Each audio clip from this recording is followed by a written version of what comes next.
Tak record.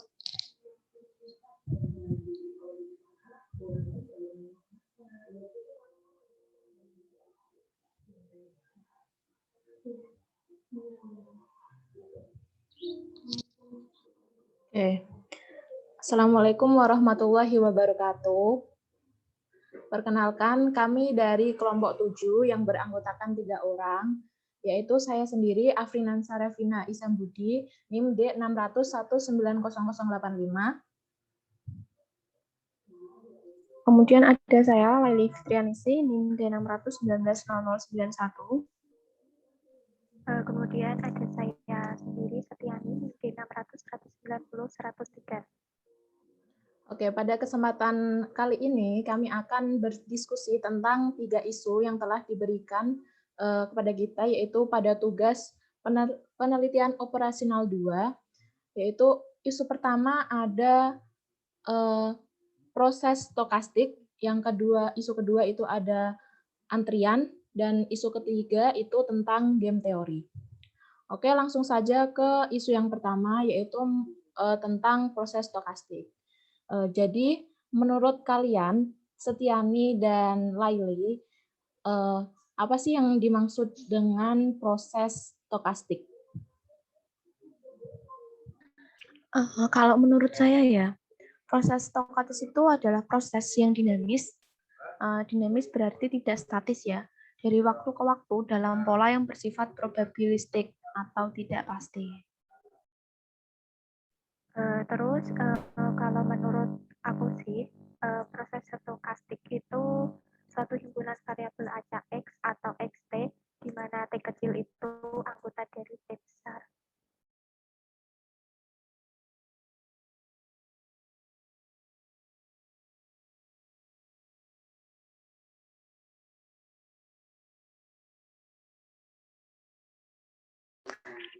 Kalau menurut Revina, bentuk dari proses stokastik itu seperti apa saja? Kalau menurut saya ya, bentuk dari proses stokastik itu ada 2 bentuk. Yang pertama itu bentuk diskrit, di mana bentuk diskrit itu T itu himpunan dari 0, mulai dari 0, 1, 2, 3, dan seterusnya, sampai yang diinginkan. Terus untuk yang bentuk kedua itu ada bentuk kontinu, di mana bentuk kontinu ini T itu himpunan dari 0 sampai tak hingga. Aku juga sependapat dengan Revina. Tapi kalau menurut kalian itu contoh dari proses stokastik itu apa aja ya? Kalau menurut saya ya, contoh dari proses stokastik itu sendiri itu seperti pelemparan koin secara berulang kali.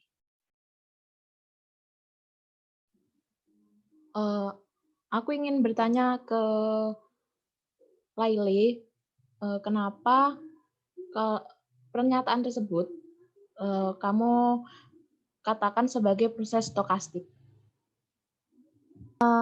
Karena pelemparan koin secara berulang kali itu termasuk ke dalam proses stokastik ya. Karena kan kita mengambil contohnya pada pelemparan pertama, koin itu menunjukkan hasil berupa gambar. Kemudian pada pelemparan kedua, koin bisa menunjukkan hasil berupa angka. Dan seterusnya sampai pelemparan ke N. Nah, hal ini mengakibatkan hasil yang tidak pasti karena kita tidak tahu pelemparan ke N akan berupa angka atau gambar. Makanya proses tersebut dinamakan sebagai proses stokastik. Kalau menurut Revina, contoh dari proses stokastik sendiri itu seperti apa? Kalau menurutku, proses stokastik itu bisa kita ambil dari kegiatan sehari-hari, seperti banyaknya orang yang mengantri di kasir, katakanlah Indomaret pada waktu T atau waktu yang telah ditentukan. Kenapa kamu berpendapat bahwa contoh dari proses stokastik adalah banyaknya orang yang mengantri di Indomaret pada waktu itu? Menurut saya, pernyataan tersebut bisa dikatakan sebagai proses stokastik karena kita ambil contoh saja. Contoh saja pada waktu ke T dari mungkin waktu jam 1 siang sampai dengan jam 8 malam, kita tidak tahu berapa jumlah orang yang mengantri pada jam 1, terus jam 2 siang itu ada berapa, dan seterusnya. Terus nilai yang dihasilkan dari waktu ke waktu juga kemungkinan tidak sama. Mungkin ada dari periode pertama, periode kedua itu sama, mungkin ada, tapi tidak menutup kemungkinan dari waktu ke waktu tersebut itu juga tidak sama. Sehingga saya bisa mengatakan bahwa proses tersebut termasuk proses stokastik. Oke, kalau menurut Tia, yang contoh dari proses stokastik itu seperti apa sih? Menurut aku, contohnya itu dari proses stokastik itu dapat dilihat dari lingkungan sekitar kita, seperti jumlah daun yang berguguran setiap harinya.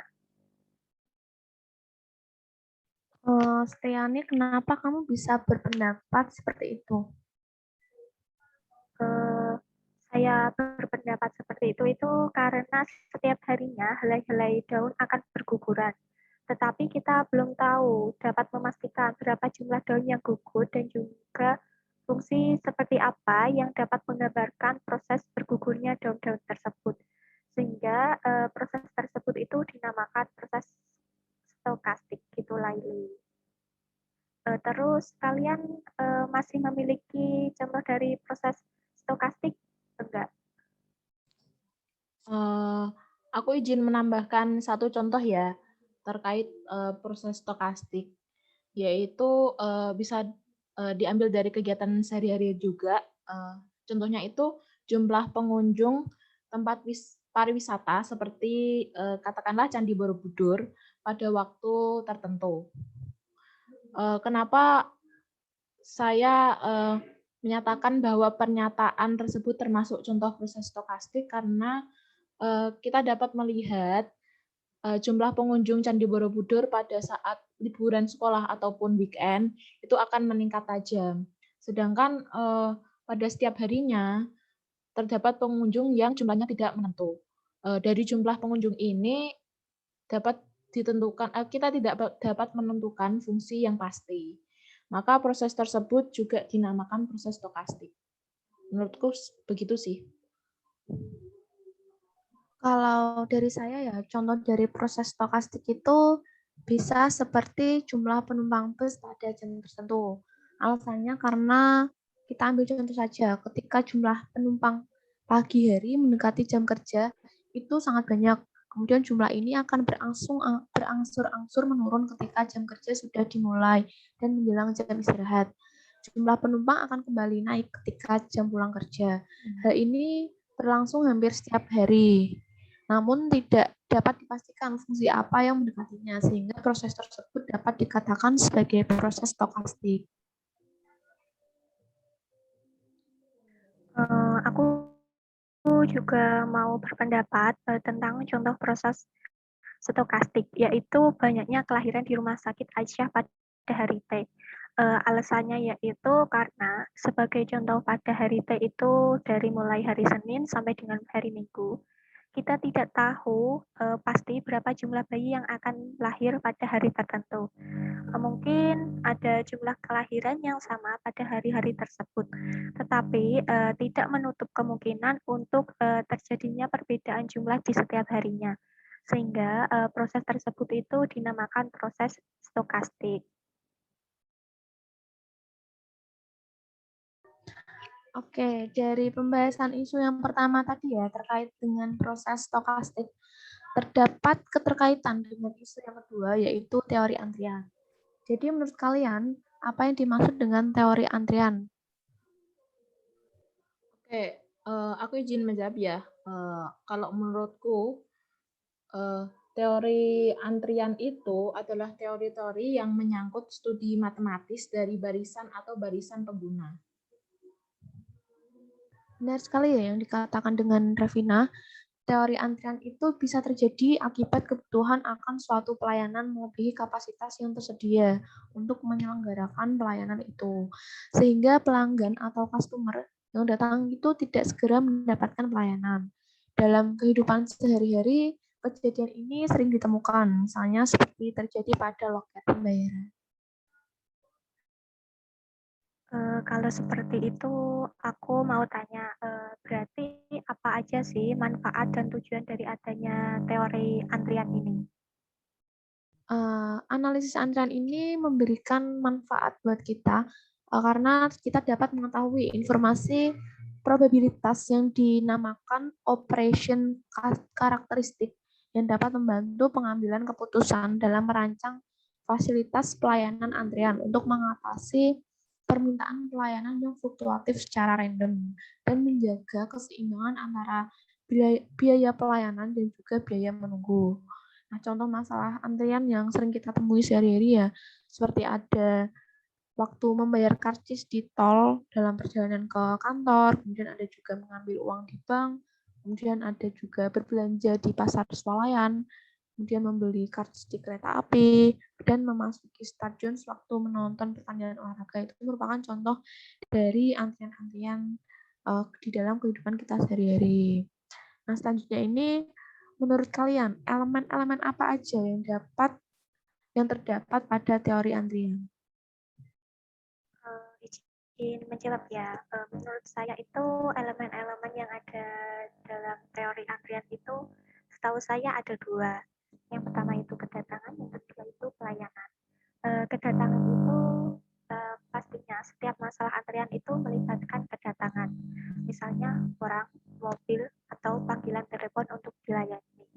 Unsur ini itu sering dinamakan proses input. Proses input meliputi sumber kedatangan atau bisa dinamakan calling population. Nah, cara terjadinya kedatangan yang umumnya merupakan proses random. Yang kedua yaitu pelayanan. Tentunya pelayanan atau mekanisme pelayanan itu dapat terdiri dari satu atau lebih pelayanan atau satu atau lebih fasilitas pelayanan. Contohnya itu jalan tol. Di jalan tol dapat memiliki beberapa pintu tol. Terus mekanisme pelayanan dapat hanya terdiri dari satu pelayanan dalam satu fasilitas pelayanan yang ditemui pada loket, seperti pada penjualan tiket di gedung bioskop. Di samping itu perlu diketahui cara pelayanan dirampungkan yang kadang-kadang merupakan proses random.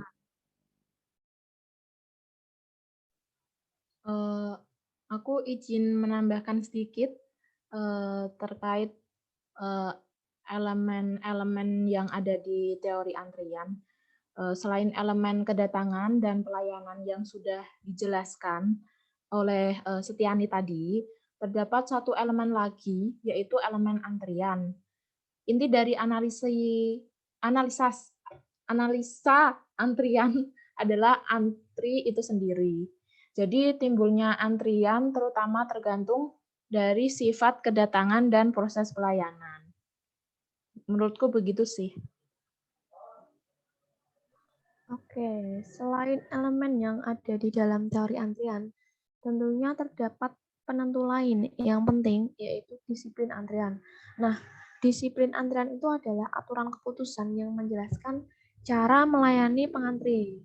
Ada beberapa bentuk disiplin pelayanan yang bisa digunakan, seperti contohnya itu ada first come, first serve, atau first in, first out, yang artinya lebih dulu datang itu yang lebih dulu dilayani. Misalnya antrian pada loket pembelian tiket bioskop. Kemudian ada juga disiplin antrian yang namanya itu last come first serve atau last in first out. Jadi artinya ini yang tiba terakhir atau yang lebih dulu keluar. Misalnya sistem antrian dalam elevator untuk lantai yang sama.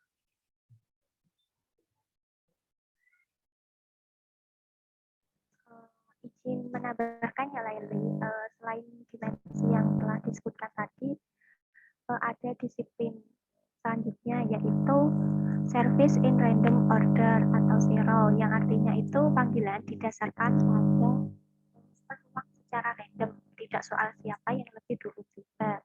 Selanjutnya yaitu priority service atau PS, di mana artinya itu prioritas pelayanan diberikan kepada pelanggan yang mempunyai prioritas lebih tinggi dibandingkan dengan pelanggan yang mempunyai prioritas lebih rendah. Meskipun yang terakhir ini kemungkinan sudah lebih dahulu juga dalam garis tunggu.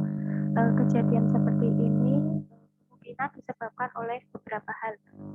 Misalnya itu seseorang yang dalam keadaan penyakit lebih berat dibandingkan dengan orang lain tapi tempat praktek.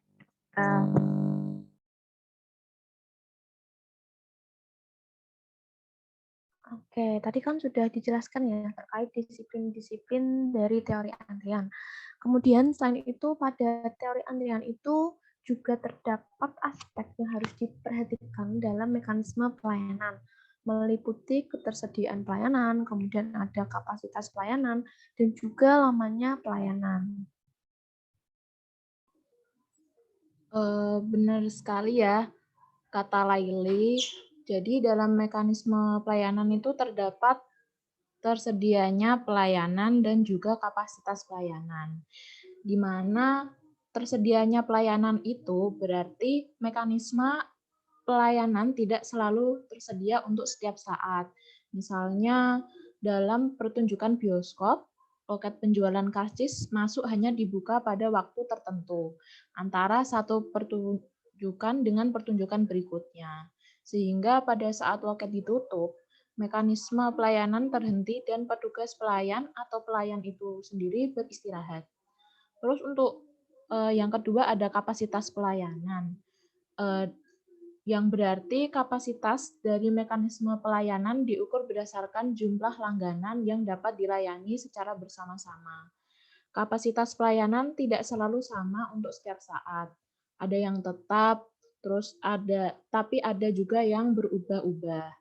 Karena itu, fasilitas pelayanan dapat memiliki satu atau lebih saluran.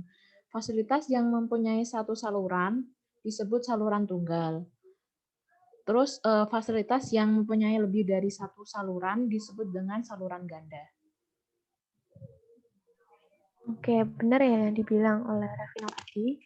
Mungkin saya akan menambahkan sedikit pada mekanisme pelayanan yang berupa lamanya pelayanan. Itu yang dimaksudkan dengan lamanya pelayanan kan waktu yang dibutuhkan untuk melayani seseorang langganan atau satu satuan. Nah, ini tuh harus dinyatakan secara pasti. Oleh karena itu, waktu pelayanan boleh tetap dari waktu ke waktu untuk semua langganan atau juga boleh berupa variabel acak. Tapi umumnya untuk keperluan analisis, waktu pelayanan dianggap sebagai variabel acak yang terpencar secara bebas dan sama serta tidak tergantung pada waktu pertibaannya.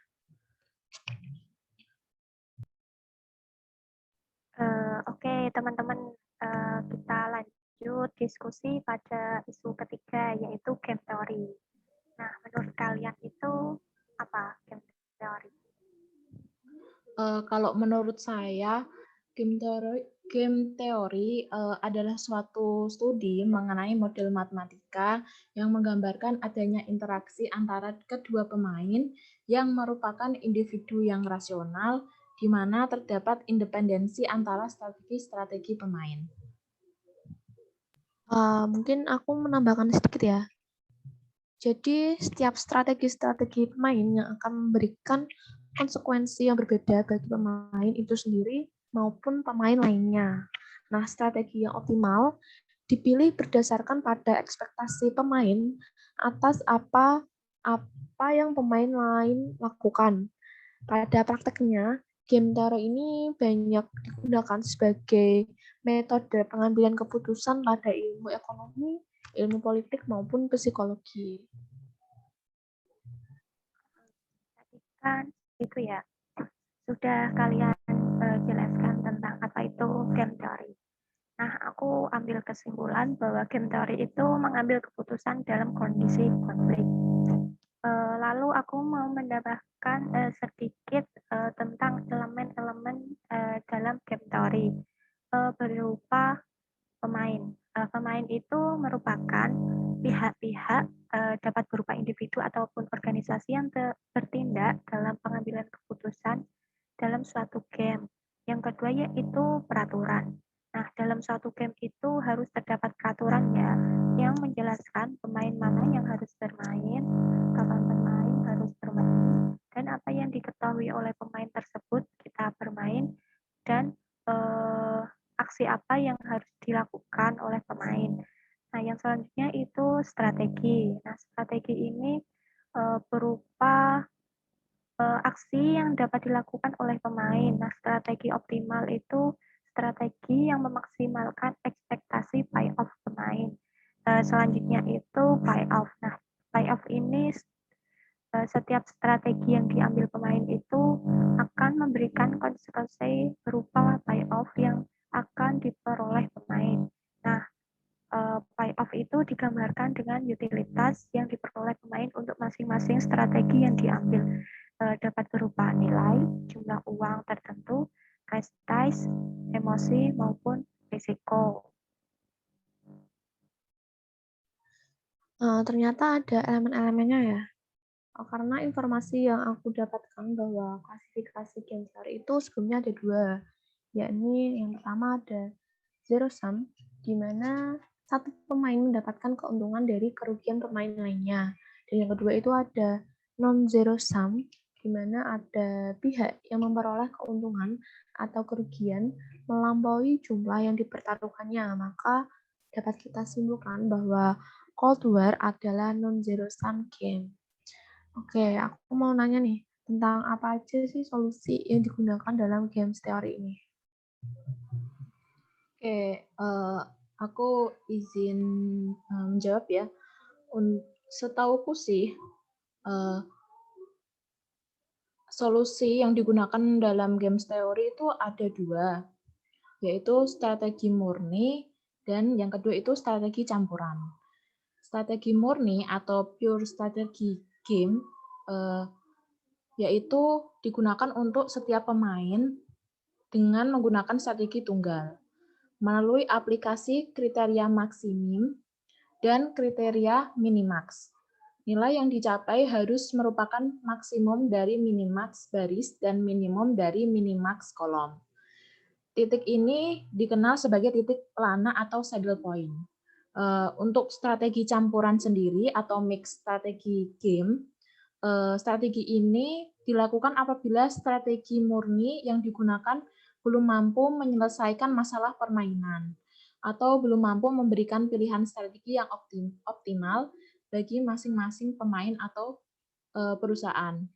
Dalam strategi ini, seorang pemain atau perusahaan akan menggunakan campuran atau lebih dari satu strategi untuk mendapatkan hasil yang optimal.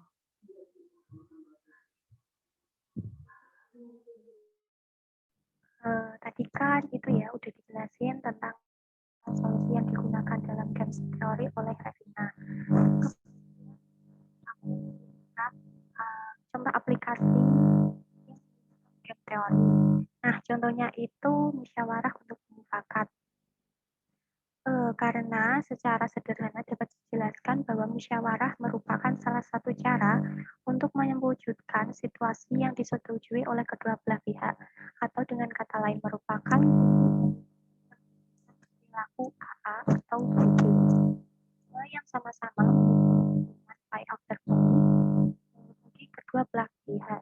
Nah, jika diasumsikan itu hanya dua pihak yang terlibat dalam game teori, maka dapat digambarkan bahwa sebuah keputusan dalam mencari solusi merupakan sebuah representasi dari kolom segala di mana terdapat pertentangan di antara kedua.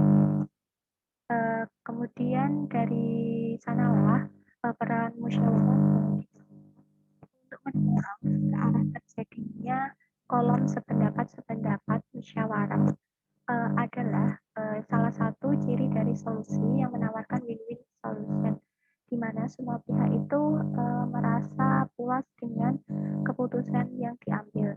Terus lewat jalan game teori ini maka tidak terjadi pengambilan keputusan secara sepihak yang membuat playoff akan merasa tidak rata, di mana salah satu akan mengalami keuntungan, sedangkan pihak lain itu mengalami kerugian.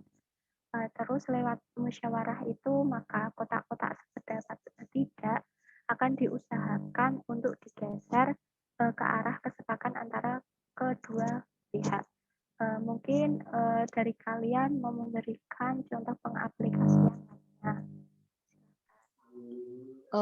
Aku mau memberikan satu contoh ya untuk pengaplikasiannya.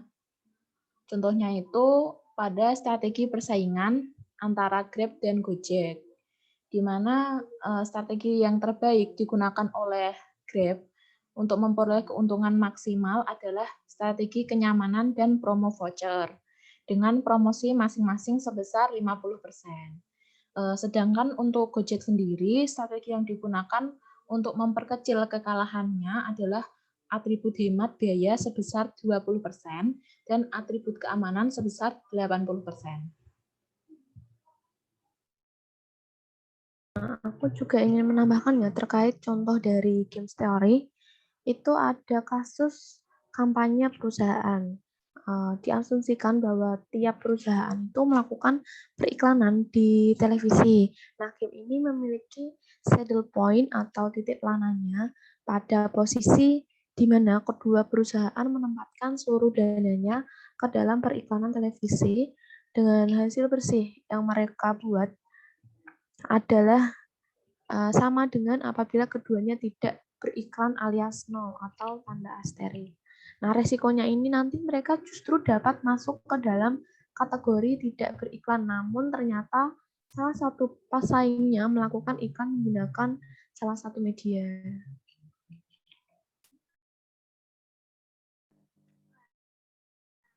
Ya, lengkap sekali ya teman-teman tentang game teori ini.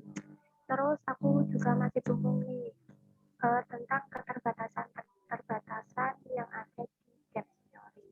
Mungkin dari kalian bisa membantu aku untuk memberikan solusinya. Oke.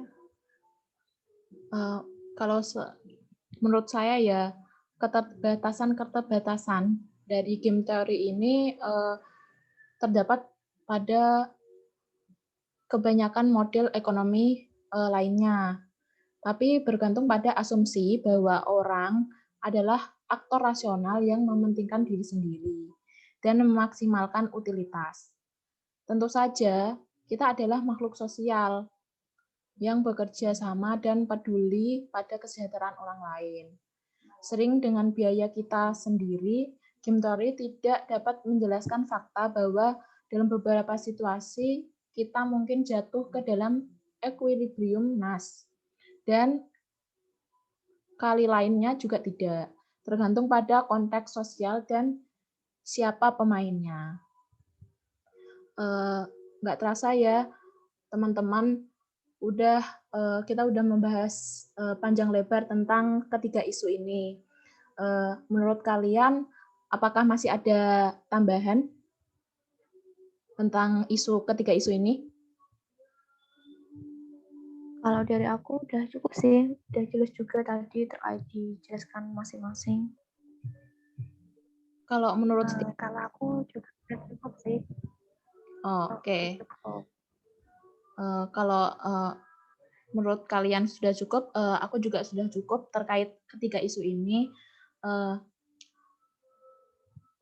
Gimana kalau kita udahin aja terkait diskusi terhadap ketiga isu ini. Semoga apa yang kita bahas bisa masuk ke kita, terus bermanfaat ke kita juga. Terus aku tutup untuk diskusi kali ini. Semoga semuanya bisa mengerti tentang diskusi yang kita jalankan hari ini. Terus aku selaku mungkin pembawa acara dari diskusi ini minta maaf apabila ada kesalahan dalam pembawaan materi, terus juga kesalahan dalam pengucapan dan juga perbuatan. Terus juga aku terima kasih karena kalian sudah menyempatkan waktu untuk berdiskusi tentang 3 isu ini. Semoga bisa bermanfaat ke depannya. Oke, aku tutup. Wabillahi taufiq wal hidayah. Wassalamualaikum warahmatullahi wabarakatuh.